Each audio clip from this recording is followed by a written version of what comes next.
Parlons quelques instants de la loi d'attraction. Cette capacité à attirer à soi. On peut aussi l'appeler la loi de la création, cette capacité à créer.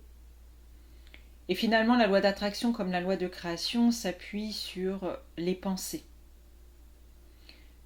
Comme on le dit très largement, maintenant, l'énergie qui, elle, crée, va où se trouve la pensée. Alors d'où émanent les pensées? Les pensées émanent des croyances, de toutes ces croyances que l'on a. Et qu'on en ait la conscience ou pas, ces croyances œuvrent en fond.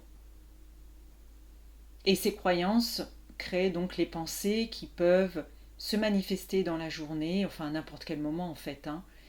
Certaines que vous pouvez voir, dont vous avez conscience, et puis d'autres pas du tout. Alors c'est vrai qu'il est important d'être aligné dans la loi d'attraction et dans la loi de la création à ce que l'on veut consciemment et puis finalement à ses croyances. Donc je vous invite à faire ce bilan de vos croyances, autant que possible évidemment, parce qu'il y a des croyances qui sont faciles à trouver, et puis il y en a d'autres qui sont dites cachées. Alors pour celles qui sont faciles à trouver, moi je vous invite à les noter, afin de ne pas les oublier, parce qu'on peut oublier qu'on a des croyances. Et celles qui sont plus subtiles, pour celles-ci, je vous invite à observer votre vie, à observer ce qui se manifeste à vous à l'extérieur de vous, c'est-à-dire dans des événements, dans des rencontres. Observez ce qui s'y passe. Et au fur et à mesure, vous allez comprendre finalement quelles croyances se rattachent à ces événements, peut-être qui se répètent, ou à des rencontres, peut-être que vous rencontrez toujours le même genre de personnes.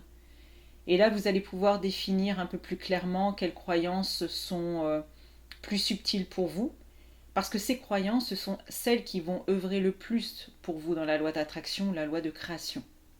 Vous pouvez faire ça, par exemple, le soir, au moment du coucher, ou vous pouvez prendre un calepin et vous refaire un peu le film de la journée, et puis noter les moments importants, ceux qui ont pu soit vous contrarier, ou ceux qui ont été vraiment positifs pour vous, puisque dans les croyances, il y a les croyances dites positives qui sont porteuses, et puis il y a les croyances limitantes qui, elles, sont plus gênantes, puisqu'elles vont attirer à vous des situations, des relations qui vont être dysfonctionnelles ou néfastes.